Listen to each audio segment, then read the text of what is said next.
आपदी life नूं bore ना बनाओ, जिवें तुसीं कहा मोनोटनस हो जाती है जिंदगी, सेम रूटीन आपां फॉलो करने, कुछ नवीं चीज़ां ट्राई करने की कोशिश करो, आपदे आप नूं एक्सपीरियंस नवीं चीज़ां एक्सपीरियंस करने की कोशिश करो, तो जिंदगी च एक्साइटमेंट भी रहूगी तो जिंदगी सोहनी भी लगूगी। फिर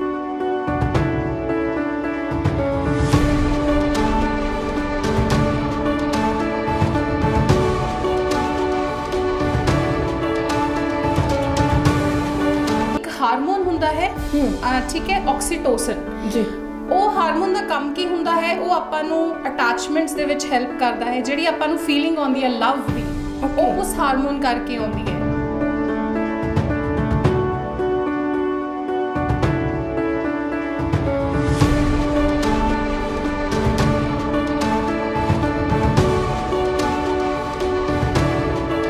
ਹਮੇਸ਼ਾ ਕਹਿੰਦੀ ਹੁੰਦੀ ਦੂਜੇ ਦੀ ਥਾਲੀ 'ਚ ਲੱਡੂ ਵੱਡਾ ਲੱਗਦਾ ਹੁੰਦਾ, ਤਾਂ ਕਿਸੇ ਉਹ ਥਾਲੀ ਵੱਲ ਵੀ ਦੇਖੋ ਜਿਹਦੇ ਕੋਲੇ ਲੱਡੂ ਛੋਟਾ, ਬਿਲਕੁਲ, ਤਾਂ ਫਿਰ ਕਈਆਂ ਦੀ ਥਾਲੀ 'ਚ ਲੱਡੂ ਹੈ ਵੀ ਨਹੀਂ। ਹਾਂ, ਕਈਆਂ ਦੀ ਥਾਲੀ 'ਚ ਬਿਲਕੁਲ ਲੱਡੂ ਹੈ ਵੀ ਨਹੀਂ।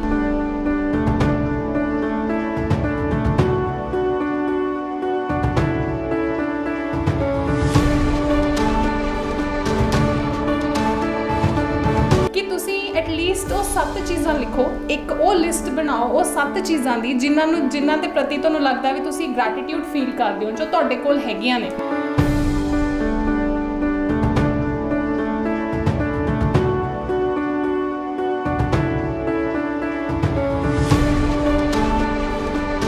ਤੇ ਜੇ ਕਿਸੇ ਨੂੰ ਮਾਨਸਿਕ ਬਿਮਾਰੀ ਹੋ ਗਈ, ਲੋਕਾਂ ਨੂੰ ਉਹ ਸਟਿਗਮਾ ਤੋਂ ਡਰ ਲੱਗਦਾ ਕਿ ਇਹ ਤਾਂ ਕਹਿਣਗੇ ਵੀ ਇਹ ਤਾਂ ਪਾਗਲ ਹੋ ਗਿਆ।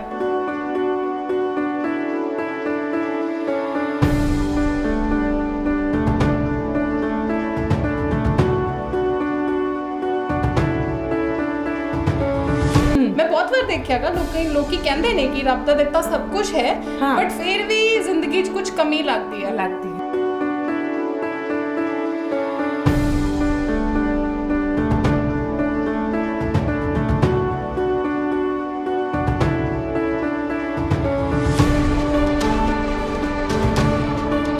पर सच ये है कि जो परफेक्टनेस है जिन्हों आप अचीव करना है, ठीक है, उन्होंने गोल बना के रखो, बट वो कदे भी तुहाडी डेस्टिनेशन नहीं हो सकती। वो गोल होना चाहिए जिंदगी दे विच, गोल हैगा तां तुसी स्ट्राइव करोगे उसनूं इंप्रूव करन दे लई, पर वो कदे भी तुहाडी डेस्टिनेशन नहीं हो सकती। It's a journey.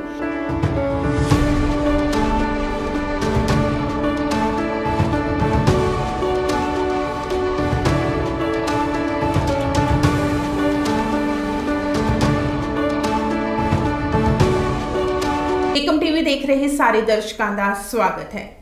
दोस्तों, अक्सर ही साडी जिंदगी विच अजिही अवस्था आ जाती है जदों साडे कोल सब कुछ हुंदा है पर फिर भी असी खुश नहीं हुंदे। एक पासे साडे कोल दुनिया दीयां सारियां खुशियां हुंदियां ने, दूजे पासे साडा ध्यान सिर्फ ते सिर्फ साडियां कमियां ते दुखां दे उत्ते केंद्रित होकर रह जाता है।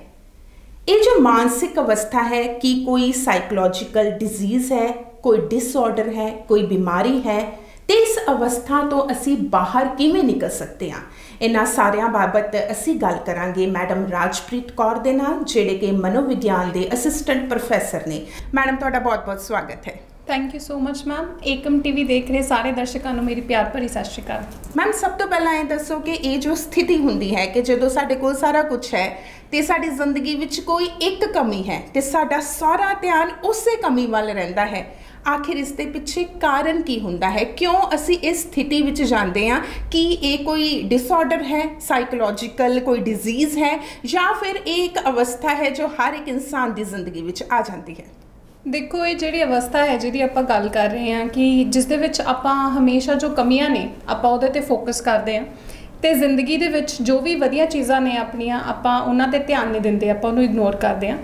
इनू टैक्नीकल टर्म दे विच जे आपां कहिए तां it's not a psychological disorder, ये कोई डिसऑर्डर नहीं है, कोई डिजीज़ नहीं है, बट यह एक साइकोलॉजिकल कंडीशन है, एक मानसिक अवस्था है जिहदे विच एक set of negative thought pattern है जो इकट्ठा चलता है, तो इसनूं कहा जाता है टैक्नीकल टर्म्स दे विच missing tile syndrome. Okay, missing tile syndrome नूं जे आपां एक उदाहरण दे नाल समझीए तां मैम मैं तुहानूं उदाहरण दूंगी कि तुसीं इमेजिन करो कि मैं तुहानूं एक इदां दे कमरे च बिठाता जिथे कंध उत्ते बहुत सोहणियां टाइलां लगियां होईयां ने, ठीक है, बहुत सोहना पैटर्न है उत्थे टाइलां दा, बट उहदे विचों एक टाइल मिसिंग है। ਤਾਂ ਤੁਹਾਡਾ ਧਿਆਨ ਕਿੱਥੇ ਜਾਊਗਾ? ਉਹ ਮਿਸਿੰਗ ਵਾਲੇ ਪਾਸੇ, ਫਿਰ ਕਿਤੇ ਨਾ ਕਿਤੇ ਲੱਗੇਗਾ ਵੀ ਕੁਝ ਅਧੂਰਾਪਨ ਹੈ। ਬਿਲਕੁਲ। ਤੁਸੀਂ ਜੇ ਉਸ ਰੂਮ ਤੋਂ ਬਾਹਰ ਆਓਗੇ ਤਾਂ ਤੁਹਾਡਾ ਜਿਹੜਾ ਰਿਸਪੌਂਸ ਹੋਊਗਾ ਉਹ ਨੋਰਮਲੀ ਜਿਹੜਾ ਹੋਊਗਾ ਇਹੀ ਹੋਊਗਾ ਕਿ ਬਹੁਤ ਸੋਹਣੀ ਕੰਧ ਸੀ, ਬਹੁਤ ਸੋਹਣਾ ਪੈਟਰਨ ਸੀ, ਬਟ ਉਹਦੇ ਵਿੱਚ ਇੱਕ ਟਾਈਲ ਮਿਸਿੰਗ ਸੀਗੀ, ਹੈ ਨਾ। ਤੇ ਉਹ ਉਸ ਇੱਕ ਟਾਈਲ ਨੇ ਉਸ ਕੰਧ ਦੀ ਸਾਰੀ ਜਿਹੜੀ ਖੂਬਸੂਰਤੀ ਹੈ ਉਹਨੂੰ ਖਰਾਬ ਕਰਤਾ, ਹੈ ਨਾ। ਤਾਂ ਹੀ ਕਰਕੇ ਇਹਨੂੰ ਕਿਹਾ ਜਾਂਦਾ ਹੈ ਮਿਸਿੰਗ ਟਾਈਲ। ਜਿਹੜੀ ਉਹ ਮਿਸਿੰਗ ਟਾਈਲ ਹੈ ਉਸ ਕੰਧ ਦੀ, ਉਸਨੇ ਉਹ ਸਾਰੀ ਕੰਧ ਦੀ ਖੂਬਸੂਰਤੀ ਖਰਾਬ ਕਰਤੀ। ਤਾਂ ਆਪਣੀ ਜ਼ਿੰਦਗੀ ਦੇ ਵਿੱਚ ਵੀ ਜਿਹੜੀਆਂ ਮਿਸਿੰਗ ਟਾਈਲਸ ਨੇ, ਜਿਹੜੀਆਂ ਕਮੀਆਂ ਨੇ, ਉਹ ਕਮੀਆਂ ਤੇ ਆਪਾਂ ਇੰਨਾ ਜ਼ਿਆਦਾ ਫੋਕਸ ਕਰਦੇ ਆ ਕਿ ਉਹ ਸਾਰੀ ਖੂਬਸੂਰਤੀ ਆਪਣੀ ਜ਼ਿੰਦਗੀ ਦੀ ਖਰਾਬ ਕਰ ਦਿੰਦੇ ਆ ਜੀ। ਇਹਨੂੰ ਆਪਾਂ ਇੱਕ ਹੋਰ ਐਗਜ਼ਾਮਪਲ ਦੇ ਨਾਲ ਸਮਝਾਂਗੇ। ਆਪਾਂ ਵਿਆਹਾਂ ਸ਼ਾਦੀਆਂ ਤੇ ਜਾਂਦੇ ਆ, ਬਿਲਕੁਲ ਇੰਡੀਆ ਦੇ ਵਿੱਚ ਤਾਂ ਵੈਸੇ ਵੀ ਬਹੁਤ ਜ਼ਿਆਦਾ ਜਿਹੜਾ ਹੈਗਾ ਬਿਗ ਫੈਟ ਇੰਡੀਅਨ ਵੈਡਿੰਗ, ਬਹੁਤ ਜ਼ਿਆਦਾ ਪੈਸਾ ਲਾਇਆ ਜਾਂਦਾ ਹੈ ਨਾ, ਫਿਰ ਵੀ ਕੋਈ ਖੁਸ਼ ਨਹੀਂ ਹੁੰਦਾ। ਬਿਲਕੁਲ। ਹੁਣ ਸਪੋਜ਼ ਤੁਸੀਂ ਇੱਕ ਏਦਾਂ ਦੇ ਵਿਆਹ ਤੇ ਗਏ ਜਿੱਥੇ ਬਹੁਤ ਸਾਰਾ ਪੈਸਾ ਲਾਇਆ ਹੋਇਆ, ਡੈਕੋਰੇਸ਼ਨ ਬਹੁਤ ਸੋਹਣੀ ਕੀਤੀ ਹੋਈ ਆ, ਤੁਹਾਡੀ ਆਓ ਭਗਤ ਬਹੁਤ ਵਧੀਆ ਹੋਈ, ਖਾਣੇ ਦੀਆਂ ਵੈਰਾਈਟੀਆਂ ਬਹੁਤ ਨੇ, ਬਟ ਖਾਣੇ ਦਾ ਸਵਾਦ ਨਹੀਂ ਸੀ, ਖਾਣਾ ਬਿਲਕੁਲ ਸਵਾਦ ਨਹੀਂ ਸੀ, ਤਾਂ ਕੀ ਮੈਮਰੀ ਲੈ ਕੇ ਆਉਂਗੇ ਤੁਸੀਂ ਉਹ ਵਿਆਹ ਦੀ? ਅਸੀਂ ਹਰ ਜਗ੍ਹਾ ਤੇ ਇਹੀ ਕਵਾਂਗੇ ਕਿ ਚਾਹੇ ਬਹੁਤ ਪੈਸਾ ਸੀ, ਖਾਣੇ ਤੇ ਨਹੀਂ ਲਗਾਇਆ, ਹੈ ਨਾ, ਖਾਣਾ ਬੇਸਵਾਦਾ ਸੀ, ਮਜ਼ਾ ਹੀ ਨਹੀਂ ਆਇਆ। ਬਿਲਕੁਲ। ਲੋਕਾਂ ਦੀ ਜਿਹੜੀ ਮੈਮਰੀ ਹੋਗੀ ਉਸ ਵਿਆਹ ਦੀ ਉਹ ਇਹ ਹੋਗੀ ਕਿ ਵਿਆਹ ਤਾਂ ਬਿਲਕੁਲ ਹੀ ਵਧੀਆ ਨਹੀਂ ਸੀਗਾ, ਖਾਣਾ ਹੀ ਤਾਂ ਹੁੰਦਾ ਇੱਕ ਵਿਆਹ ਦੇ ਵਿੱਚ, ਹੈ ਨਾ, ਉਹੀ ਸਵਾਦ ਨਹੀਂ ਸੀਗਾ। ਤਾਂ ਉਹ ਇੱਕ ਖਾਣੇ ਦਾ ਸਵਾਦ ਜਿਹੜਾ ਮਿਸਿੰਗ ਸੀ ਉੱਥੇ, ਉਸਨੇ ਕੀ ਕਰਦਾ, ਉਹ ਵਿਆਹ ਤੇ ਜਿੰਨਾ ਪੈਸਾ ਲਾਇਆ ਗਿਆ ਸੀ, ਜਿੰਨਾ ਜ਼ਿਆਦਾ ਉਹਨਾਂ ਨੇ ਉਹਨੂੰ ਵਧੀਆ ਕਰਨ ਦੀ ਕੋਸ਼ਿਸ਼ ਕੀਤੀ ਸੀ, ਉਹਨੂੰ ਨਲਿਫਾਈ ਕਰਤਾ। ਬਿਲਕੁਲ। ਤਾਂ ਇਹੀ ਹੁੰਦਾ ਹੈ ਮਿਸਿੰਗ ਟਾਈਲ ਸਿੰਡਰੋਮ, ਕਿ ਜਦ ਆਪਾਂ ਆਪਦੀ ਜ਼ਿੰਦਗੀ ਦੇ ਵਿੱਚ ਜੋ ਕਮੀਆਂ ਹੈ ਉਹ ਤੇ ਧਿਆਨ ਦੇ ਕੇ ਤੇ ਜੋ ਚੀਜ਼ਾਂ ਆਪਣੀ ਜ਼ਿੰਦਗੀ ਦੇ ਵਿੱਚ ਬਲੇਸਿੰਗਸ ਨੇ ਆਪਾਂ ਉਹਨਾਂ ਨੂੰ ਇਗਨੋਰ ਕਰਦੇ ਹਾਂ। ਤੇ ਤੁਹਾਨੂੰ ਨਹੀਂ ਲੱਗਦਾ ਕਿਤੇ ਨਾ ਕਿਤੇ ਸਾਡੀ ਖੁਸ਼ੀ ਜਿਹੜੀ ਆ ਚੁਰਾ ਲੈਂਦੀ ਹੈ ਸਥਿਤੀ, ਕਿ ਅਸੀਂ ਸਾਰਾ ਧਿਆਨ ਆਪਣੇ ਮੇਰੇ 'ਚ ਆ ਬੁਰਾਈ, ਮੇਰੇ 'ਚ ਇਹ ਕਮੀ, ਹਾਏ ਮੈਨੂੰ ਇਹ ਨਹੀਂ ਮਿਲਿਆ, ਹਾਏ ਮੈਨੂੰ ਉਹ ਨਹੀਂ ਮਿਲਿਆ, ਤੇ ਜੋ ਸਾਨੂੰ ਮਿਲਿਆ ਹੁੰਦਾ ਹੈ ਅਸੀਂ ਉਹਦੇ ਵਾਲੇ ਪਾਸੇ ਝਾਤੀ ਨਹੀਂ ਮਾਰਦੇ, ਅਸੀਂ ਖੁਸ਼ ਨਹੀਂ ਹੁੰਦੇ। ਕਿਤੇ ਨਾ ਇਹ ਨਹੀਂ ਲੱਗਦਾ ਕਿ ਜੋ ਸਾਡੀ ਜ਼ਿੰਦਗੀ ਦੀ ਖੂਬਸੂਰਤੀ ਉਹ ਸਾਰੀ ਖਤਮ ਕਰ ਦਿੰਦੀ ਹੈ ਇਹ ਅਵਸਥਾ?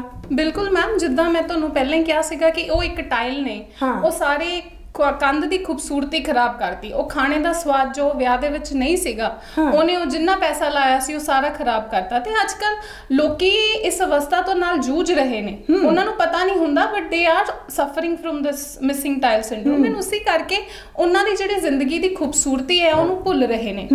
ਤੇ ਇਹ ਜਿਹੜੀ ਹੈਗੀ ਆ, ਇਹ ਲੋਕਾਂ ਦੇ ਦੁੱਖਾਂ ਦਾ ਕਾਰਨ ਬਣ ਚੁੱਕਿਆ ਹੈ ਇਹ ਜਿਹੜਾ ਸਿੰਡਰੋਮ ਹੈ।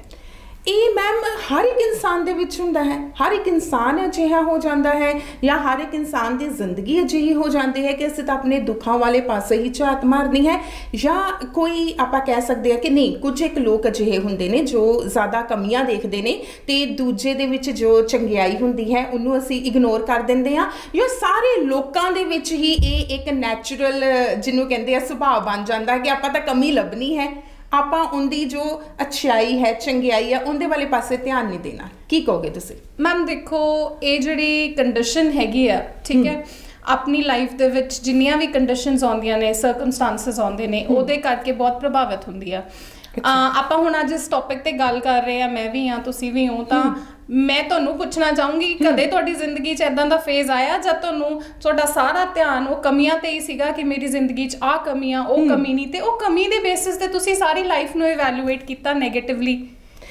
ਜੇਕਰ ਤੁਸੀਂ ਪਰਸਨਲੀ ਮੇਰਾ ਇਹ ਦੇਖੋ ਤੇ ਬਹੁਤ ਵਾਰੀ ਅਜਿਹਾ ਫੀਲ ਤਾਂ ਹੁੰਦਾ ਹੈ ਕਿ ਜੋ ਚੀਜ਼ ਨਹੀਂ ਮਿਲੀ ਆਪਾਂ ਕਈ ਵਾਰੀ ਉਹਦੇ ਤੇ ਰੋਂਦੇ ਵੀ ਹਾਂ, ਪਰ ਫਿਰ ਉਸ ਤੋਂ ਬਾਅਦ ਮੈਨੂੰ ਇਹ ਮਹਿਸੂਸ ਵੀ ਜ਼ਰੂਰ ਹੁੰਦਾ ਹੈ ਕਿ ਦੂਜੇ ਲੋਕਾਂ ਵਾਲੇ ਪਾਸੇ ਦੇਖੋ ਕਿ ਜਿਨ੍ਹਾਂ ਕੋਲ ਇਹ ਵੀ ਨਹੀਂ ਹੈ, ਜੋ ਅਸੀਂ ਚੀਜ਼ਾਂ ਹੰਢਾ ਰਹੇ ਹਾਂ, ਸਾਨੂੰ ਖਾਣ ਨੂੰ ਵਧੀਆ ਮਿਲ ਰਿਹਾ ਹੈ, ਅਸੀਂ ਵਧੀਆ ਕੱਪੜੇ ਪਾ ਰਹੇ ਹਾਂ, ਸਾਡੇ ਕੋਲ ਆਪਣੇ ਘਰ ਹੈ ਜਿੱਥੇ ਆਪਾਂ ਰਹਿ ਰਹੇ ਹਾਂ, ਅਸੀਂ ਉਹਨਾਂ ਵੱਲ ਦੇਖੀਏ ਜਿਨ੍ਹਾਂ ਕੋਲ ਕੁਝ ਵੀ ਨਹੀਂ ਹੈ। ਜਦੋਂ ਮੈਂ ਇਹ ਸੋਚਦੀ ਹਾਂ ਫਿਰ ਮੈਨੂੰ ਲੱਗਦਾ ਹੈ ਕਿ ਸਾਡੀ ਜ਼ਿੰਦਗੀ ਬਹੁਤ ਵਧੀਆ ਹੈ ਤੇ ਇਸ ਅਵਸਥਾ ਤੋਂ ਮੈਂ ਬਾਹਰ ਨਿਕਲਣ ਦੀ ਕੋਸ਼ਿਸ਼ ਕਰਦੀ ਹਾਂ। ਮੇਰਾ ਜੋ ਨਿੱਜੀ ਅਨੁਭਵ ਹੈ। ਇਹ ਬਹੁਤ ਵਧੀਆ ਗੱਲ ਹੈ ਮੈਮ, ਜੇ ਤੁਸੀਂ ਇੱਦਾਂ ਕਰਦੇ ਹੋ, ਬਹੁਤ ਕਿਸਮਤ ਵਾਲੇ ਹੋ ਕਿ ਤੁਸੀਂ ਇੱਦਾਂ ਆਪਦੇ ਮਾਈਂਡ ਨੂੰ ਟ੍ਰੇਨ ਕਰ ਸਕਦੇ ਹੋ। ਬਟ ਆਮ ਤੌਰ ਤੇ ਜੋ ਲੋਕ ਹੁੰਦੇ ਨੇ ਅਕਸਰ ਉਹ ਇਸ ਅਵਸਥਾ ਤੋਂ ਬਾਹਰ ਨਹੀਂ ਨਿਕਲ ਪਾਉਂਦੇ। ਇਹ ਜਿਹੜੀ ਅਵਸਥਾ ਹੈ ਇਹ ਸਾਰਿਆਂ ਦੇ ਨਾਲ ਹੁੰਦੀ ਹੈ, ਠੀਕ ਹੈ। ਕਦੇ ਨਾ ਕਦੇ ਮੇਰੀ ਜ਼ਿੰਦਗੀ ਦੇ ਵਿੱਚ ਵੀ ਇੱਦਾਂ ਦਾ ਟਾਈਮ ਆਇਆ ਹੀ ਸੀਗਾ, ਹਰ ਕਿਸੇ ਦੀ ਜ਼ਿੰਦਗੀ ਦੇ ਵਿੱਚ ਆਉਂਦਾ ਹੈ ਆਮ ਤੌਰ ਤੇ। ਪਰ ਜੇ ਆਪਾਂ ਸਪੈਸੀਫਿਕਲੀ ਇੱਕ ਪਰਟੀਕੂਲਰ ਪੋਪੂਲੇਸ਼ਨ ਨੂੰ ਟਾਰਗੇਟ ਕਰੀਏ ਤਾਂ ਦੇਖੋ, ਜੇ ਆਪਾਂ ਉਸਦੇ ਲਈ ਆਪਾਂ ਨੂੰ ਇਹ ਸਮਝਣ ਦੀ ਲੋੜ ਹੈ ਕਿ ਇਸ ਦਾ ਮੇਜਰ ਸਿੰਪਟਮ ਕੀ ਆ। ਮੇਰਾ ਜਿਹੜਾ ਕੋਰ ਸਿੰਪਟਮ ਹੈ ਉਹ ਇਸ ਦਾ ਕੀ ਹੈ? Negative thinking. ਤਾਂ ਜਿਹੜੇ ਲੋਕੀ ਨੈਗੇਟਿਵ ਥਿੰਕਿੰਗ ਕਰਦੇ ਨੇ, ਜਿਹਨੂੰ ਆਪਾਂ ਟੈਕਨੀਕਲ ਟਰਮ ਦੇ ਵਿੱਚ ਕਹੀਏ ਪੈਸਿਮਿਸਟਿਕ ਟੈਂਡੈਂਸੀਜ਼, ਠੀਕ ਹੈ, ਜਿਨ੍ਹਾਂ ਲੋਕਾਂ ਦੀਆਂ ਪੈਸਿਮਿਸਟਿਕ ਟੈਂਡੈਂਸੀਜ਼ ਹੁੰਦੀਆਂ ਨੇ ਉਹਨਾਂ ਦੇ ਜ਼ਿਆਦਾ ਚਾਂਸਸ ਹੁੰਦੇ ਨੇ ਇਹ ਮਿਸਿੰਗ ਟਾਈਲ ਸਿੰਡਰੋਮ ਹੋਣ ਦੀਆਂ। ਹੁਣ ਪੈਸਿਮਿਸਟਿਕ ਟੈਂਡੈਂਸੀਜ਼ ਕੀ ਹੋ ਸਕਦੀਆਂ ਨੇ, ਉਹ ਹਰ ਚੀਜ਼ ਦੇ ਵਿੱਚ ਨੈਗੇਟਿਵ ਚੀਜ਼ ਲੱਭਦੇ ਨੇ, ਠੀਕ ਹੈ, ਫਲॉज ਤੇ ਜ਼ਿਆਦਾ ਧਿਆਨ ਦੇਖਦੇ ਨੇ, ਉਹਨਾਂ ਨੂੰ ਲੱਗਦਾ ਕਿ ਜ਼ਿੰਦਗੀ 'ਚ ਜੋ ਵੀ ਖੂਬਸੂਰਤ ਚੀਜ਼ ਹੈ ਉਹ ਇੱਕ ਨਾ ਇੱਕ ਦਿਨ ਖਤਮ ਹੋ ਜੂਗੀ, ਠੀਕ ਹੈ, ਤੇ ਉਹ ਕਮੀਆਂ ਹੀ ਕਮੀਆਂ ਦੇਖਦੇ ਨੇ। ਤਾਂ ਏਦਾਂ ਦਾ ਇਨਸਾਨ ਜੋ ਪੈਸਿਮਿਸਟਿਕ ਟੈਂਡੈਂਸੀਜ਼ ਰੱਖਦਾ ਹੈ, ਜੋ ਇੰਨਾ ਨੈਗੇਟਿਵ ਥਿੰਕਿੰਗ ਰੱਖਦਾ ਹੈ, ਉਹਨੂੰ ਤਾਂ ਇਹ ਸਿੰਡਰੋਮ ਹੋਊਗਾ ਹੀ ਹੋਊਗਾ। ਤੇ ਏਦਾਂ ਦੇ ਇਨਸਾਨ ਦੇ ਲਈ ਉਸਦੇ ਵਿੱਚੋਂ ਨਿਕਲਣਾ, ਹੁਣ ਜਿੱਦਾਂ ਤੁਸੀਂ ਕਿਹਾ ਕਿ ਤੁਹਾਡੀ ਵੀ ਲਾਈਫ ਦੇ ਵਿੱਚ ਏਦਾਂ ਦੀ ਸਿਚੁਏਸ਼ਨਸ ਆਈਆਂ ਸੀ, ਆਮ ਤੌਰ ਤੇ ਆਉਂਦੀਆਂ ਨੇ ਹਰ ਇਨਸਾਨ ਦੀ ਲਾਈਫ ਦੇ ਵਿੱਚ, ਪਰ ਆਪਾਂ ਨਿਕਲ ਆਨੇ ਆ। ਪਰ ਜਿਹੜਾ ਇੱਕ ਪੈਸਿਮਿਸਟਿਕ ਟੈਂਡੈਂਸੀ ਰੱਖਣ ਵਾਲਾ ਇਨਸਾਨ ਆ, ਉਹਦੇ ਲਈ ਇਸ ਤੋਂ ਨਿਕਲਣਾ ਵੀ ਬਹੁਤ ਮੁਸ਼ਕਿਲ ਹੋ ਜਾਂਦਾ ਹੈ। ਤੇ ਕਿਤੇ ਨਾ ਕਿਤੇ ਇਹ ਜੋ ਸਮੱਸਿਆ ਹੁੰਦੀ ਹੈ ਇਹ ਹੋਰ ਵੀ ਬਹੁਤ ਸਾਰੀ ਸਮੱਸਿਆਵਾਂ ਨੂੰ ਪੈਦਾ ਕਰ ਦਿੰਦੀ ਹੋਏਗੀ। ਜਿਵੇਂ ਤੁਸੀਂ ਦੱਸਿਆ ਕਿ ਜਿਹੜਾ ਇਨਸਾਨ ਇਸ ਸਿੰਡਰੋਮ ਤੋਂ ਬਾਹਰ ਨਹੀਂ ਨਿਕਲ ਪਾਉਂਦਾ, ਨੈਚੁਰਲੀ ਉਹ ਡਿਪਰੈਸ਼ਨ ਦਾ ਸ਼ਿਕਾਰ ਹੋ ਜਾਂਦਾ ਹੋਏਗਾ, ਜਾਂ ਬਹੁਤ ਵਾਰੀ ਜਦੋਂ ਅਸੀਂ ਕਹਿੰਦੇ ਆ ਕਿ ਸੁਸਾਈਡ ਕਰ ਲਿਆ ਤੇ ਕੋਈ ਕਾਰਨ ਦਾ ਪਤਾ ਨਹੀਂ ਲੱਗਾ, ਕੀ ਪਤਾ ਇਹੀ ਕਾਰਨ ਹੋਵੇ ਜੋ ਅੰਦਰ ਹੀ ਅੰਦਰ ਉਸਨੂੰ ਖਾ ਰਿਹਾ ਹੋਵੇ। ਯਾਨੀ ਕਿ ਅਸੀਂ ਕਹਿ ਸਕਦੇ ਹਾਂ ਕਿ ਜੇਕਰ ਕੋਈ ਪਰਸਨ ਇਸ ਸਿੰਡਰੋਮ ਦੇ ਨਾਲ ਪੀੜਿਤ ਹੈ, ਜੇ ਉਹ ਬਾਹਰ ਨਹੀਂ ਨਿਕਲ ਰਿਹਾ ਤਾਂ ਹੋਰ ਵੀ ਬਹੁਤ ਸਾਰੀਆਂ ਸਮੱਸਿਆਵਾਂ ਪੈਦਾ ਹੁੰਦੀਆਂ ਹੈ। ਬਿਲਕੁਲ ਮੈਮ, ਬਿਲਕੁਲ ਹੁੰਦੀਆਂ ਨੇ। ਜਿਹੜਾ ਸਿੰਡਰੋਮ ਹੈ ਇਹ ਇੱਕ ਬਹੁਤ ਛੋਟਾ ਪਾਰਟ ਹੈ। ਮੈਂ ਕਿਹਾ it is not a disorder, ਇਹ ਡਿਸਆਰਡਰ ਨਹੀਂ ਹੈਗਾ, ਇੱਕ ਸਾਈਕੋਲੋਜੀਕਲ ਕੰਡੀਸ਼ਨ ਹੈ, ਇੱਕ ਮਾਨਸਿਕ ਅਵਸਥਾ ਹੈ।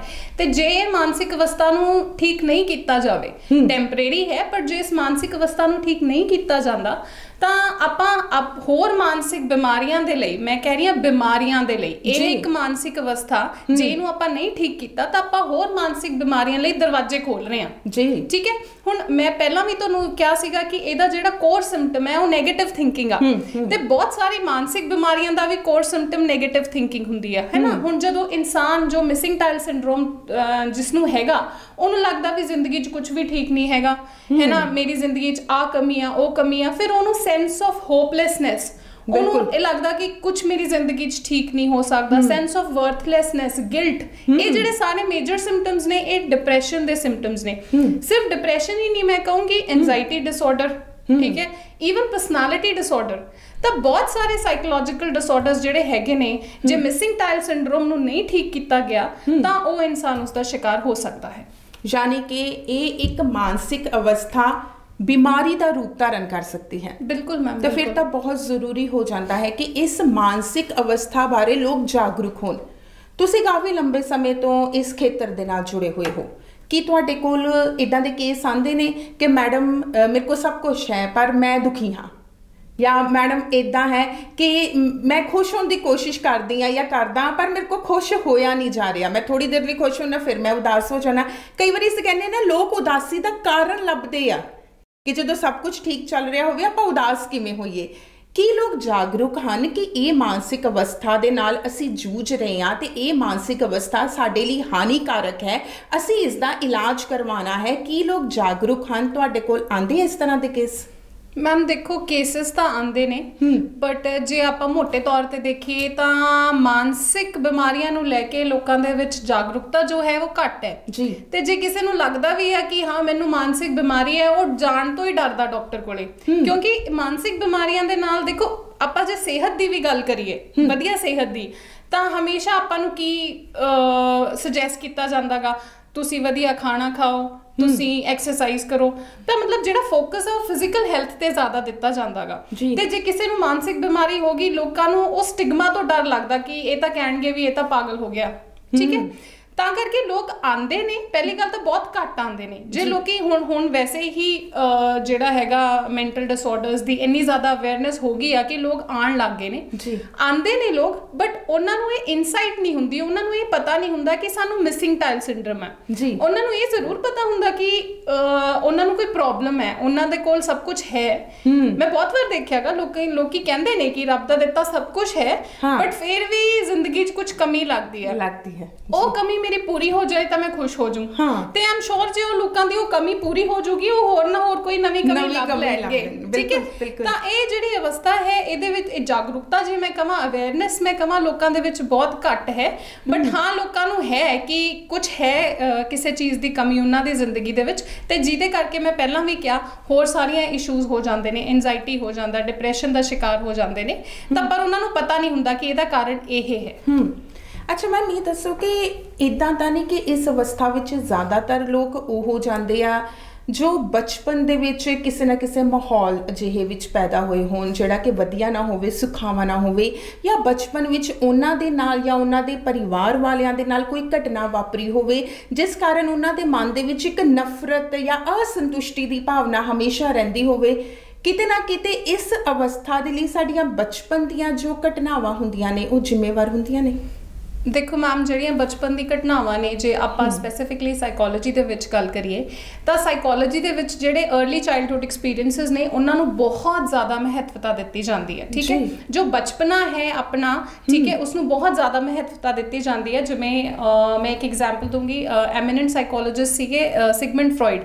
ਉਹਨਾਂ ਨੇ ਕਿਹਾ ਸੀਗਾ ਕਿ ਜਿਹੜੀ ਲੇਟਰ ਔਨ ਲਾਈਫ ਦੇ ਵਿੱਚ ਐਡਲਟ ਸਾਈਕੋਪੈਥੋਲੋਜੀ ਹੁੰਦੀ ਹੈ, ਮਤਲਬ ਆਪਾਂ ਨੂੰ ਉਹ ਸਾਰੇ ਡਿਸਆਰਡਰ ਜੋ ਇੱਕ ਐਡਲਟ ਨੂੰ ਹੁੰਦੇ ਹਨ, ਉਹਨਾਂ ਦਾ ਜਿਹੜਾ ਰੂਟ ਕਾਜ਼ ਹੈ, ਉਹਨਾਂ ਦੀ ਜਿਹੜੀ ਜੜ ਹੈ, ਉਹ ਆਪਣੇ ਕਿਤੇ ਨਾ ਕਿਤੇ ਬਚਪਨ 'ਚ ਲੁਕੀ ਹੁੰਦੀ ਆ। ਕਿਉਂਕਿ ਬਚਪਨ ਦੇ ਜਿੰਨੇ ਵੀ ਨੈਗੇਟਿਵ ਇਨਸੀਡੈਂਟਸ ਹੁੰਦੇ ਨੇ ਉਹ ਆਪਾਂ ਅਨਕੌਂਸ਼ੀਅਸ ਦੇ ਵਿੱਚ ਉਹਨੂੰ ਰਿਪਰੈਸ ਕਰ ਲੈਂਦੇ ਆ, ਤੇ ਫਿਰ ਉਸ ਤੋਂ ਬਾਅਦ ਉਹ ਵੱਡੇ ਜਦ ਆਪਾਂ ਹੁੰਦੇ ਆ ਉਸ ਦਾ ਕਾਰਨ ਬਣਦੇ ਨੇ।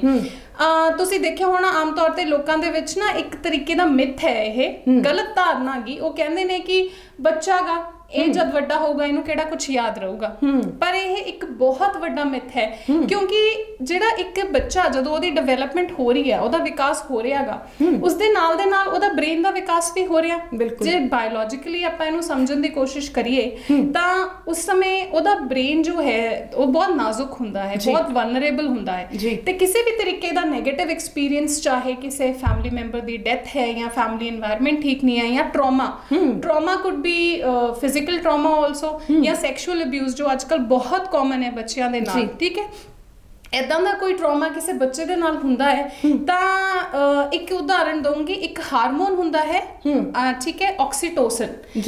ਉਹ ਹਾਰਮੋਨ ਦਾ ਕੰਮ ਕੀ ਹੁੰਦਾ ਹੈ? ਉਹ ਆਪਾਂ ਨੂੰ ਅਟੈਚਮੈਂਟਸ ਦੇ ਵਿੱਚ ਹੈਲਪ ਕਰਦਾ ਹੈ। ਜਿਹੜੀ ਆਪਾਂ ਨੂੰ ਫੀਲਿੰਗ ਆਉਂਦੀ ਹੈ ਲਵ ਦੀ, ਉਹ ਉਸ ਹਾਰਮੋਨ ਕਰਕੇ ਆਉਂਦੀ ਹੈ। ਠੀਕ ਹੈ, ਐਂਡ ਮੋਰ ਓਵਰ ਉਹ ਹਾਰਮੋਨ ਆਪਣੀ ਇਮੋਸ਼ਨਲ ਸਟੈਬਿਲਿਟੀ ਦੇ ਵਿੱਚ ਵੀ ਬਹੁਤ ਹੈਲਪ ਕਰਦਾ ਹੈ, ਇਮੋਸ਼ਨਲ ਸਟੇਬਲ ਬਣਾ ਕੇ ਰੱਖਦਾ ਹੈ। ਐਂਡ ਰਿਸਰਚ ਸਟੱਡੀਜ਼ ਨੇ ਪ੍ਰੂਵ ਕੀਤਾ ਵੀ ਜੇ ਕੋਈ ਵੀ ਟਰਾਮਾ ਹੁੰਦਾ ਹੈ ਬਚਪਨ ਦੇ ਵਿੱਚ ਤਾਂ ਉਹ ਜਿਹੜਾ ਹਾਰਮੋਨ ਹੈ ਉਹਦੇ ਫੰਕਸ਼ਨ ਤੇ ਉਹਦੀ ਡਿਵੈਲਪਮੈਂਟ ਦੇ ਵਿੱਚ ਵਾਧਾ ਪਾਉਂਦਾ ਹੈ ਉਹ ਨੈਗੇਟਿਵ ਐਕਸਪੀਰੀਅੰਸ। ਤੁਸੀਂ ਸੋਚੋ ਕਿ ਇੱਕ ਬੱਚਾ ਜਿਹਦਾ ਬ੍ਰੇਨ ਡਿਵੈਲਪ ਹੋ ਰਿਹਾ ਹੈ ਤੇ ਇਹ ਇੱਕ ਬਹੁਤ ਵੱਡਾ ਸਿਸਟਮ ਹੈ, ਠੀਕ ਹੈ, ਉਹਦੇ ਵਿੱਚ ਜਦ ਬਾਧਾ ਆ ਗਈ ਤਾਂ ਜਦੋਂ ਵੱਡਾ ਹੋਊਗਾ ਤਾਂ ਉਹਨੂੰ ਰਿਲੇਸ਼ਨਸ਼ਿਪ ਬਣਾਉਣ 'ਚ ਪ੍ਰੋਬਲਮ ਆਊਗੀ, ਲੋਕਾਂ ਤੇ ਟਰਸਟ ਕਰਨ 'ਚ ਪ੍ਰੋਬਲਮ ਆਊਗੀ, ਐਂਡ ਨੈਗੇਟਿਵ ਥਿੰਕਿੰਗ ਤਾਂ ਫਿਰ ਉਸ ਬੱਚੇ ਦੀ ਹੋਊਗੀ। ਇਕੱਲਾ ਬਾਇਓਲੋਜੀਕਲੀ ਨਹੀਂ, ਬੱਚੇ ਦੀ ਕੋਗਨੀਟਿਵ ਫੰਕਸ਼ਨਿੰਗ ਦਾ ਮਤਲਬ ਹੁੰਦਾ ਹੈ ਕਿ ਉਸਦੀ ਸੋਚ ਉਹ ਵੀ ਨੈਗੇਟਿਵ ਹੋ ਜਾਂਦੀ ਹੈ। ਹੁਣ ਜੇ ਆਪਾਂ ਸੈਕਸ਼ੂਅਲ ਅਬਿਊਜ਼ ਦੀ ਗੱਲ ਕਰੀਏ, ਕਿਸੇ ਬੱਚੇ ਦੇ ਨਾਲ ਸੈਕਸ਼ੂਅਲ ਅਬਿਊਜ਼ ਹੋਇਆ ਹੈ, ਨਾਰਮਲੀ ਸੈਕਸ਼ੂਅਲ ਅਬਿਊਜ਼ ਉਹੀ ਇਨਸਾਨ ਕਰਦਾ ਹੈ ਜੋ ਉਹਦੇ ਬਹੁਤ ਨੇੜੇ ਦਾ ਹੁੰਦਾ ਹੈ। ਠੀਕ ਹੈ, ਤਾਂ ਬੱਚੇ ਨੂੰ ਟਰਸਟ ਇਸ਼ੂਜ਼, ਉਹਦੀ ਸੈਲਫ ਐਸਟੀਮ ਲੋ ਹੋ ਜਾਂਦੀ ਹੈ। ਇਹ ਸਾਰੇ ਨੂੰ ਜੇ ਆਪਾਂ ਕਾਰਨਾਂ ਨੂੰ ਇਕੱਠਾ ਕਰਕੇ ਦੇਖੀਏ, ਆਪਾਂ ਕਹਿ ਸਕਦੇ ਹਾਂ ਕਿ ਉਹ ਬੱਚਾ ਜੋ ਹੈ ਜਿਸ ਦੇ ਨਾਲ ਇਹ ਸਾਰੇ ਨੈਗੇਟਿਵ ਐਕਸਪੀਰੀਐਂਸਿਸ ਹੋਏ ਨੇ, it is like a cumulative disadvantage. ਉਹਦੇ ਲਈ ਇਹ ਬਹੁਤ ਵੱਡਾ ਡਿਸਐਡਵਾਂਟੇਜ ਹੈ। ਐਂਡ ਜਦੋਂ ਬੱਚਾ ਵੱਡਾ ਹੋਊਗਾ ਤਾਂ ਉਹਦੇ ਨੈਗੇਟਿਵ ਥਿੰਕਿੰਗ ਪੈਟਰਨ ਤਾਂ ਹੋਊਗਾ ਹੀ, ਤੇ ਜਦ ਨੈਗੇਟਿਵ ਥਿੰਕਿੰਗ ਪੈਟਰਨ ਹੈ ਤਾਂ ਫਿਰ ਆਪਾਂ ਨੂੰ ਪਤਾ ਹੀ ਹੈ ਨੈਗੇਟਿਵ ਥਿੰਕਿੰਗ ਪੈਟਰਨ ਤਾਂ ਮਿਸਿੰਗ ਟਾਈਲ ਸਿੰਡਰੋਮ ਦਾ ਕੋਰ ਸਿੰਪਟਮ ਹੈ। ਤਾਂ ਫਿਰ ਉਹਦੇ ਤਾਂ ਜਿਹੜੇ ਚਾਂਸਸ ਨੇ ਕਿ ਉਹ ਇਸ ਸਿੰਡਰੋਮ ਤੋਂ ਸਫਰ ਕਰੂਗਾ ਉਹ ਆਪਣੇ ਆਪ ਜ਼ਿਆਦਾ ਹੋ ਜਾਂਦੇ ਹਨ। ਬਿਲਕੁਲ ਮੈਮ, ਤੁਸੀਂ ਇਹ ਦੱਸੋ ਕਿ ਅਕਸਰ ਹੀ ਬੱਚਿਆਂ ਨੂੰ ਲੈ ਕੇ ਇੱਕ ਮਿਥ ਬਣਿਆ ਹੋਇਆ ਹੈ ਕਿ ਇਹ ਸਭ ਕੁਝ ਭੁੱਲ ਜਾਂਦੇ ਆ। ਠੀਕ ਹੈ, ਇਹ ਗਿੱਲੀ ਮਿੱਟੀ ਵਾਂਗ ਹੁੰਦੇ ਆ, ਇਹਨੂੰ ਜਿੱਦਾਂ ਮਰਜ਼ੀ ਅਸੀਂ ਜਿਸ ਮਰਜ਼ੀ ਆਕਾਰ ਦੇ ਵਿੱਚ, ਜਿਸ ਮਰਜ਼ੀ ਰੂਪ ਦੇ ਵਿੱਚ ਅਸੀਂ ਢਾਲ ਸਕਦੇ ਹਾਂ। ਚਲੋ ਕੋਈ ਗੱਲ ਨਹੀਂ, ਹੁਣ ਜੇ ਮਾੜਾ ਹੋ ਗਿਆ ਆਪਾਂ 1-2 ਸਾਲ ਬਾਅਦ ਸਭ ਕੁਝ ਠੀਕ ਕਰ ਦੇਵਾਂਗੇ, ਪਰ ਮਤਲਬ ਕਿ ਉਹ ਚੀਜ਼ ਠੀਕ ਨਹੀਂ ਹੁੰਦੀ ਕਦੀ। ਨਹੀਂ ਮੈਮ, ਬਿਲਕੁਲ ਵੀ ਨਹੀਂ। ਦੇਖੋ ਅਗੇਨ ਮੈਂ ਕਿਹਾ ਇੰਡੀਵਿਜੂਅਲ ਡਿਫਰੈਂਸਿਸ ਹੁੰਦੇ ਨੇ, ਆਪਾਂ ਇੱਕ ਕੇਸ ਤੇ ਲੈ ਕੇ ਜਨਰਲਾਈਜ਼ ਨਹੀਂ ਕਰ ਸਕਦੇ ਵੀ ਇੱਕ ਬੱਚੇ ਨਾਲ ਇੱਦਾਂ ਹੋ ਗਿਆ, ਜਿਹਦੇ ਨਾਲ ਮਾੜਾ ਹੋਇਆ ਤਾਂ ਉਹ ਸਭ ਨਾਲ, ਉਹਦੇ ਨਾਲ ਸਾਰੀ ਜ਼ਿੰਦਗੀ ਉਹਦੀ ਮਾੜੀ ਨਿਕਲੂਗੀ। ਬਹੁਤ ਸਾਰੇ ਹੋਰ ਫੈਕਟਰਸ ਹੁੰਦੇ ਨੇ। ਠੀਕ ਹੈ, ਬਟ ਹਾਂ ਇਹ ਜਿਹੜੀ ਧਾਰਨਾ ਗੀ ਕਿ ਬੱਚੇ ਦੇ ਨਾਲ ਕੁਝ ਮਾੜਾ ਹੋ ਗਿਆ ਤਾਂ ਉਹ ਵੱਡਾ ਹੋ ਕੇ ਭੁੱਲ ਜਾਏਗਾ, ਇਹ ਬਿਲਕੁਲ ਗਲਤ ਹੈ। ਕਿਉਂਕਿ ਬੱਚਿਆਂ ਨੂੰ ਚੀਜ਼ਾਂ ਯਾਦ ਰਹਿੰਦੀਆਂ ਨੇ ਜੀ, ਚਾਹੇ ਉਹ ਕੌਨਸ਼ੀਅਸ ਮਾਈਂਡ ਦੇ ਵਿੱਚ ਨਾ ਹੋਣ, ਬਟ ਅਨਕੌਨਸ਼ੀਅਸ ਦੇ ਵਿੱਚ ਉਹ ਚੀਜ਼ਾਂ ਪਈ ਰਹਿੰਦੀਆਂ ਨੇ, ਐਂਡ ਲੇਟਰ ਔਨ ਲਾਈਫ ਦੇ ਵਿੱਚ ਉਹ ਤੰਗ ਕਰਦੀਆਂ ਨੇ। ਹੁਣ ਉਹ ਬੱਚੇ ਉੱਤੇ ਡਿਪੈਂਡ ਕਰਦਾ ਕਿ ਉਹਨੂੰ ਕਿੰਨੇ ਪੋਜ਼ਿਟਿਵ ਐਕਸਪੀਰੀਐਂਸਿਸ ਮਿਲੇ ਨੇ ਲਾਈਫ ਦੁਆਰਾ। ਜੇ ਇੱਕ ਆਲਰੇਡੀ ਬੱਚੇ ਨੂੰ ਨੈਗੇਟਿਵ ਐਕਸਪੀਰੀਐਂਸ ਬਚਪਨ ਦੇ ਵਿੱਚ ਹੋ ਗਏ ਨੇ ਤੇ ਅੱਗੇ ਵੀ ਹੋ ਰਹੇ ਨੇ, ਤਾਂ ਫਿਰ ਉਹਦੇ ਚਾਂਸਸ ਜਿਹੜੇ ਹੈਗੇ ਨੇ ਸਾਈਕੋਲੋਜੀਕਲ ਬਿਮਾਰੀਆਂ ਦੇ ਹੋਣ ਦੇ, ਉਹਦੇ ਜ਼ਿਆਦਾ ਹੀ ਹੋਣਗੇ। ਅੱਛਾ ਮੈਮ, ਇਹ ਦੱਸੋ ਕਿ ਜ਼ਿਆਦਾਤਰ ਦੇਖਿਆ ਹੈ ਕਿ ਜੋ ਸਾਈਕੋਲੋਜੀਕਲ ਡਿਜ਼ੀਜ਼ਸ ਹੁੰਦੀਆਂ ਹੈ ਜਾਂ ਇਹ ਅਵਸਥਾ ਹੁੰਦੀ ਹੈ ਨਾ, ਇਹ ਜਦੋਂ ਅਸੀਂ ਵੱਡੇ ਹੁੰਦੇ ਆ ਨਾ, ਉਹ ਜ਼ਿਆਦਾ ਅਸੀਂ ਜੋ ਮਾਨਸਿਕ ਤੌਰ ਤੇ ਅਸੀਂ ਕਹਿੰਦੇ ਆ ਅਸੀਂ ਡਿਪਰੈਸ਼ਨ ਦਾ ਸ਼ਿਕਾਰ ਹੋ ਗਏ ਆ ਜਾਂ ਅਸੀਂ ਉਦਾਸ ਹਾਂ, ਇਹ ਸਾਰੀਆਂ ਚੀਜ਼ਾਂ ਨਾ ਇੱਕ ਏਜ ਤੋਂ ਬਾਅਦ ਕਿ ਜਦੋਂ ਅਸੀਂ ਐਡਲਟ ਹੋ ਜਾਂਦੇ ਆ ਉਸ ਤੋਂ ਬਾਅਦ ਹੁੰਦੀਆਂ ਹੈ। ਬਚਪਨ ਦੇ ਵਿੱਚ ਬੱਚਿਆਂ ਦੇ ਨਾਲ ਜੇ ਕੁਝ ਮਾੜਾ ਵੀ ਹੋ ਜਾਂਦਾ ਭੁੱਲ ਜਾਂਦੇ ਆ, ਹਮੇਸ਼ਾ ਹੱਸਦੇ ਖੇਡਦੇ ਰਹਿੰਦੇ ਆ। ਲੜਾਈ ਹੋਈ ਭੁੱਲ ਜਾਣਗੇ, ਫਿਰ ਦੁਬਾਰਾ ਇੱਕ-ਮਿਕ ਹੋ ਜਾਂਦੇ ਆ। ਸਾਡੀ ਕਿਸੇ ਨਾਲ ਲੜਾਈ ਹੁੰਦੀ ਅਸੀਂ ਦੁਬਾਰਾ ਇੱਕ-ਮਿਕ ਜਲਦੀ ਨਹੀਂ ਹੋ ਪਾਉਂਦੇ। ਬੱਚਿਆਂ ਦੇ ਮੂੰਹੋਂ ਕਦੀ ਨਹੀਂ ਸੁਣਿਆ ਅਸੀਂ ਕਿ ਹਾਏ ਅਸੀਂ ਡਿਪਰੈਸ਼ਨ ਦਾ ਸ਼ਿਕਾਰ ਆ, ਸਾਡਾ ਦਿਲ ਨਹੀਂ ਲੱਗਦਾ। ਉਹਨਾਂ ਨੂੰ ਇਹ ਵੀ ਨਹੀਂ ਪਤਾ ਹੁੰਦਾ ਦਿਲ ਨਾ ਲੱਗਣਾ ਕੀ ਚੀਜ਼ ਹੁੰਦੀ ਹੈ। ਮੈਨੂੰ ਯਾਦ ਆ ਕਿ ਜੇ ਮੈਂ ਕਈ ਵਾਰੀ ਕਹਾਂ ਨਾ ਕਿ ਮੰਮਾ ਮੇਰਾ ਦਿਲ ਨਹੀਂ ਲੱਗਦਾ, ਮੈਂ ਬੋਰ ਹੋ ਰਹੀ ਹਾਂ, ਤੇ ਮੇਰੇ ਮੰਮੀ ਕਹਿੰਦੇ ਬੋਰ ਹੋਣਾ ਕੀ ਹੁੰਦਾ ਹੈ, ਸਾਨੂੰ ਤਾਂ ਅੱਜ ਤੱਕ ਨਹੀਂ ਪਤਾ ਚੱਲਿਆ। ਕਿਤੇ ਨਾ ਕਿਤੇ ਇਹ ਨਹੀਂ ਲੱਗਦਾ ਕਿ ਜਦੋਂ ਅਸੀਂ ਵੱਡੇ ਹੁੰਦੇ ਹਾਂ, ਜਦੋਂ ਅਸੀਂ ਦੁਨੀਆਦਾਰੀ 'ਚ ਪੈ ਜਾਂਦੇ ਹਾਂ, ਉਦੋਂ ਕਿਤੇ ਨਾ ਕਿਤੇ ਇਹ ਜ਼ਿਆਦਾ ਜੋ ਮਾਨਸਿਕ ਸਮੱਸਿਆਵਾਂ ਹੈ ਉਹ ਸਾਨੂੰ ਜ਼ਿਆਦਾ ਫੇਸ ਕਰਨੀਆਂ ਪੈਂਦੀਆਂ ਹੈ। ਮੈਮ ਉਹ ਤਾਂ ਹੈ ਹੀ। ਦੇਖੋ ਬਚਪਨ ਦੇ ਵਿੱਚ ਹਮੇਸ਼ਾ ਜਦ ਮੈਂ ਛੋਟੀ ਸੀ ਤਾਂ ਮੈਨੂੰ ਇੱਦਾਂ ਲੱਗਦਾ ਹੁੰਦਾ ਸੀ ਕਿ ਮੇਰੀ ਲਾਈਫ ਦੇ ਵਿੱਚ ਮਤਲਬ ਮੈਨੂੰ ਪੜ੍ਹਨਾ ਪੈਂਦਾ, ਮੈਨੂੰ ਇਹ ਕਰਨਾ ਪੈਂਦਾ, ਉਹ ਕਰਨਾ ਪੈਂਦਾ, ਕਾਲਜ ਜਾਵਾਂਗੇ, ਵੱਡੇ ਹੋਵਾਂਗੇ, ਮੇਰੇ ਮੰਮਾ ਕਿੰਨੇ ਸੌਖੇ ਨੇ, ਹੈ ਨਾ, ਇਹਨਾਂ ਨੂੰ ਪੜ੍ਹਨ ਦੀ ਲੋੜ ਨਹੀਂ ਹੈਗੀ। ਤਾਂ ਉਦੋਂ ਉਹ ਚੀਜ਼ ਹੀ ਵੱਡੀ ਲੱਗਦੀ ਹੁੰਦੀ ਸੀਗੀ। ਤਾਂ ਦੇਖੋ ਪਰ ਹੁੰਦਾ ਕੀ ਆ, ਹੁਣ ਜਦ ਆਪਾਂ ਵੱਡੇ ਹੋ ਗਏ, ਅਡਲਟ ਲਾਈਫ ਦੇ ਵਿੱਚ ਆ ਗਏ ਆ, ਆਪਣੀ ਲਾਈਫ ਦੀ ਰਿਸਪੌਂਸਿਬਿਲਿਟੀਜ਼ ਵੱਧ ਗਈਆਂ ਨੇ, ਆਪਣੇ ਜਿਹੜੇ ਰੁਝੇਵੇਂ ਨੇ ਉਹ ਜ਼ਿਆਦਾ ਵੱਧ ਗਏ ਨੇ, ਠੀਕ ਹੈ। ਐਂਡ ਉਹ ਰਿਸਪੌਂਸਿਬਿਲਿਟੀਜ਼ ਜਦ ਲੈ ਕੇ ਆਉਂਦੀਆਂ ਨੇ ਆਪਣੀ ਜ਼ਿੰਦਗੀ ਦੇ ਵਿੱਚ ਤਾਂ ਨਾਲ ਸਟ੍ਰੈਸ, ਇਹ ਸਾਰੀਆਂ ਮਾਨਸਿਕ ਬਿਮਾਰੀਆਂ ਲੈ ਕੇ ਹੀ ਆਉਂਦੀਆਂ ਨੇ। ਬੱਚੇ ਜੋ ਹੁੰਦੇ ਨੇ ਉਹਨਾਂ ਦੀ ਜੇ ਆਪਾਂ ਕਹੀਏ ਈਗੋ ਜਾਂ ਅਹਿਮ ਉਹਨਾਂ ਦੇ ਵਿੱਚ ਉਹਨਾਂ ਨਹੀਂ ਹੁੰਦਾ, ਤਾਂ ਅਹਿਮ ਨਹੀਂ ਹੈਗਾ, ਜਿੱਤੇ ਅਹੰਕਾਰ ਨਹੀਂ ਹੈਗਾ, ਤਾਂ ਫਿਰ ਉਹ ਆਪੇ ਸਮੱਸਿਆਵਾਂ ਆਪਣੇ ਆਪ ਹੀ ਹੱਲ ਹੋ ਜਾਂਦੀਆਂ ਹੈ। ਬਿਲਕੁਲ ਬਿਲਕੁਲ ਸਹੀ ਕਿਹਾ ਤੁਸੀਂ।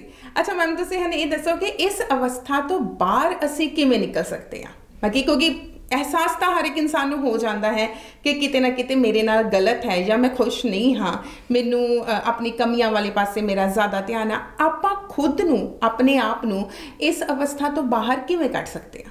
ਦੇਖੋ ਮੈਮ, ਕੋਈ ਵੀ ਮਾਨਸਿਕ ਅਵਸਥਾ ਹੈ ਉਹਦਾ ਜਿਹੜਾ ਕਹਿ ਲਓ ਰਿਮੋਟ ਕੰਟਰੋਲ ਉਹ ਆਪਣੇ ਹੱਥ ਹੀ ਹੁੰਦਾ ਹੈ, ਠੀਕ ਹੈ।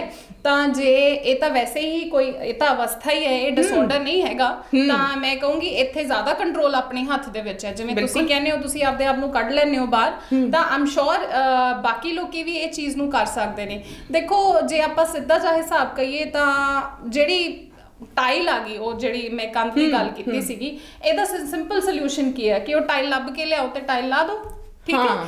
ਤਾਂ ਲਾਈਫ ਦੇ ਵਿੱਚ ਵੀ ਜੇ ਤੁਹਾਨੂੰ ਲੱਗਦਾ ਕਿ ਤੁਹਾਡੀ ਲਾਈਫ ਦੇ ਵਿੱਚ ਵੀ ਕੁਝ ਮਿਸਿੰਗ ਟਾਈਲਸ ਨੇ, ਉਹਨਾਂ ਨੂੰ ਭਾਲ ਕਰਨ ਦੀ ਕੋਸ਼ਿਸ਼ ਕਰੋ ਤੇ ਉਹਨਾਂ ਨੂੰ ਰਿਪਲੇਸ ਕਰਨ ਦੀ ਕੋਸ਼ਿਸ਼ ਕਰੋ। ਚਲੋ ਇਹ ਵੀ ਜੇ ਨਹੀਂ ਹੁੰਦਾ ਤੁਹਾਡੇ ਤੋਂ ਤਾਂ ਆਪਾਂ ਦੂਜਾ ਤਰੀਕਾ ਅਪਣਾ ਸਕਦੇ ਹਾਂ। ਹੁਣ ਉਹ ਦੂਜਾ ਤਰੀਕਾ ਕੀ ਹੈ ਕਿ ਤੁਸੀਂ ਗ੍ਰੈਟੀਟਿਊਡ ਰੱਖੋ। ਗ੍ਰੈਟੀਟਿਊਡ ਕੀ ਹੁੰਦਾ ਕਿ ਯੂ ਆਰ ਥੈਂਕਫੁਲ, ਬਿਲਕੁਲ ਤੁਸੀਂ ਧੰਨਵਾਦੀ ਹੁੰਦੇ ਹੋ ਰੱਬ ਨੂੰ ਜਾਂ ਜਿਹਨੂੰ ਵੀ ਤੁਸੀਂ ਮੰਨਦੇ ਹੋ। ਜੇ ਰੱਬ ਨੂੰ ਨਹੀਂ ਮੰਨਦੇ ਤਾਂ ਲਾਈਫ ਲਈ ਤੁਸੀਂ ਧੰਨਵਾਦੀ ਹੁੰਦੇ ਹੋ ਕਿ ਤੁਹਾਡੇ ਕੋਲੇ ਆਹ ਚੀਜ਼ਾਂ ਹੈਗੀਆਂ ਨੇ, ਠੀਕ ਹੈ।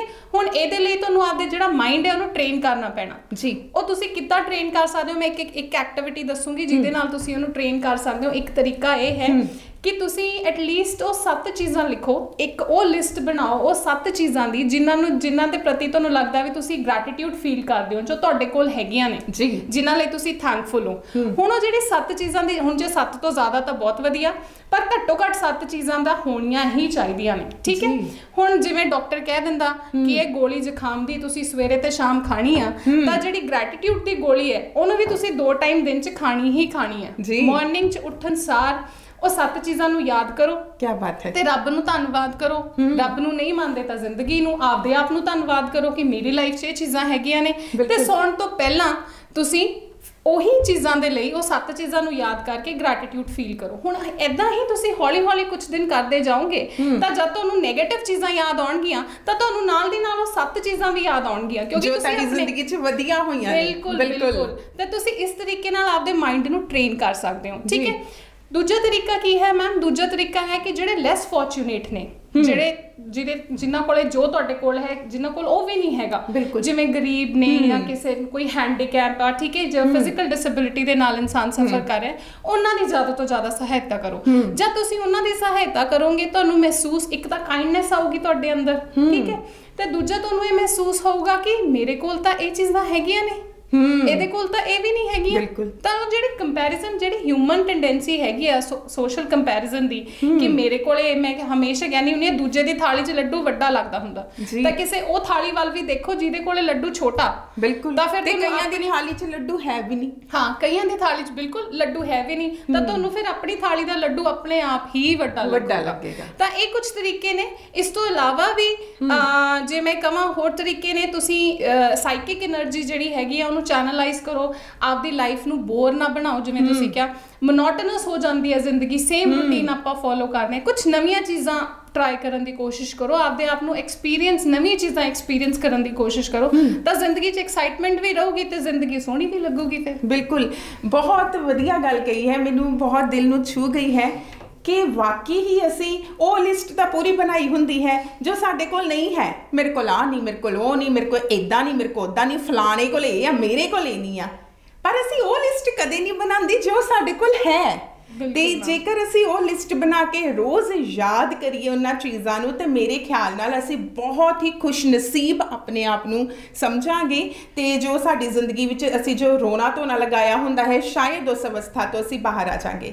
ਮੈਡਮ, ਤੁਸੀਂ ਇਹ ਦੱਸੋ ਕਿ ਖੂਬਸੂਰਤ ਜ਼ਿੰਦਗੀ ਜੀਣ ਦੇ ਲਈ, ਕਿਉਂਕਿ ਗੱਲ ਹੁਣ ਖੂਬਸੂਰਤੀ ਦੀ ਚੱਲ ਗਈ ਹੈ ਕਿ ਜ਼ਿੰਦਗੀ ਨੂੰ ਖੂਬਸੂਰਤ ਆਪਾਂ ਕਿਵੇਂ ਬਣਾ ਸਕਦੇ ਹਾਂ, ਜ਼ਿੰਦਗੀ ਨੂੰ ਖੂਬਸੂਰਤ ਆਪਾਂ ਕਿਵੇਂ ਬਣਾ ਸਕਦੇ ਹਾਂ? ਕਿਉਂਕਿ ਮੈਨੂੰ ਤੁਹਾਡੀ ਇਹ ਗੱਲ ਬਹੁਤ ਵਧੀਆ ਲੱਗੀ ਕਿ ਜਿਹੜੀ ਚੀਜ਼ ਤੁਹਾਡੇ ਕੋਲ ਨਹੀਂ ਹੈ ਉਹ ਤੁਸੀਂ ਦੂਸਰਿਆਂ ਦੇ ਵਿੱਚ ਲੱਭ ਸਕਦੇ ਆ।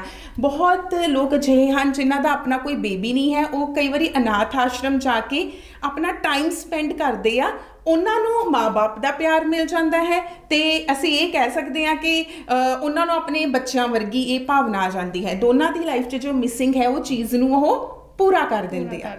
ਤਾਂ ਖੂਬਸੂਰਤ ਜ਼ਿੰਦਗੀ ਜੀਣ ਦਾ ਫੰਡਾ ਕੀ ਹੈ? ਮੈਂ ਚਾਹੁੰਦੀ ਸਾਡੇ ਦਰਸ਼ਕਾਂ ਨੂੰ ਇਹ ਦੱਸੋ। ਹਰ ਇੱਕ ਇਨਸਾਨ ਚਾਹੁੰਦਾ ਹੈ ਕਿ ਅਸੀਂ ਖੁਸ਼ ਰਹੀਏ, ਖੁਸ਼ ਰਹਿਣ ਦਾ ਫੰਡਾ ਕੀ ਹੈ? ਦੇਖੋ ਮੈਮ, ਜਿਹੜੀ ਖੁਸ਼ੀ ਹੈ, ਆਪਾਂ ਅਕਸਰ ਇੱਕ ਗਲਤੀ ਕਰਦੇ ਆ, ਮੈਂ ਵੀ ਕਰਦੀ ਹਾਂ ਕਦੇ ਕਦੇ, ਚਾਹੇ ਮੈਂ ਮਨੋਵਿਗਿਆਨੀ ਆ, ਪਰ ਮੈਂ ਵੀ ਕਈ ਵਾਰ ਗਲਤੀ ਕਰਦੀ ਆ ਇਹ, ਕਿ ਖੁਸ਼ੀ ਆਪਾਂ ਹਮੇਸ਼ਾ ਲੱਭਦੇ ਆ, ਹੈ ਨਾ। ਖੁਸ਼ੀ ਆਪਾਂ ਹਮੇਸ਼ਾ ਦੂਜਿਆਂ 'ਚ ਲੱਭਣ ਦੀ ਕੋਸ਼ਿਸ਼ ਕਰਦੇ ਆ, ਚੀਜ਼ਾਂ 'ਚ ਲੱਭਣ ਦੀ ਕੋਸ਼ਿਸ਼ ਕਰਦੇ ਆ, ਪਰ ਜੋ ਜ਼ਿੰਦਗੀ ਖੁਸ਼ ਰਹਿਣ ਦਾ ਫੰਡਾ ਹੈ ਉਹ ਇਹੀ ਹੈ ਕਿ ਖੁਸ਼ੀ ਆਪਣੇ ਅੰਦਰ ਹੈ ਜੀ। ਇਹ ਕੁਝ ਐਦਾਂ ਦੀ ਚੀਜ਼ ਨਹੀਂ ਹੈਗੀ ਜਿਹਨੂੰ ਆਪਾਂ ਲੱਭ ਸਕੀਏ। ਇਹ ਖੁਸ਼ੀ ਜੋ ਹੈ ਉਹ ਚੀਜ਼ ਹੈ ਜਿਹਨੂੰ ਆਪਾਂ ਕ੍ਰੀਏਟ ਕਰ ਸਕਦੇ ਆ।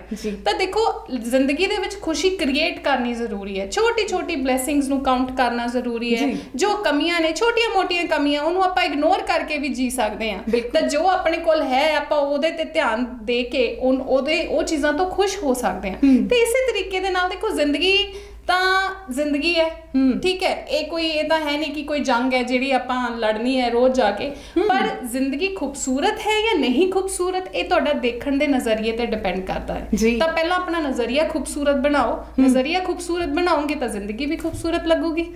ਮੈਨੂੰ ਇੱਥੇ ਇੱਕ ਗੱਲ ਯਾਦ ਆ ਰਹੀ ਹੈ, ਮੈਂ ਪੜ੍ਹਦੀ ਪਈ ਸੀ, ਕਿਸੇ ਨੇ ਲਿਖਿਆ ਸੀਗਾ ਕਿ ਜਦੋਂ ਆਪਾਂ ਕਿਸੇ ਦੀ ਤਾਰੀਫ ਕਰਨੀ ਹੋਵੇ ਨਾ, ਸ਼ਬਦ ਮੁੱਕ ਜਾਂਦੇ ਆ, ਆਪਾਂ ਉਹਨੂੰ ਕਹਿ ਦਿੰਦੇ ਆ ਸਪੀਚਲੈਸ, ਸ਼ਬਦ ਹੀ ਨਹੀਂ।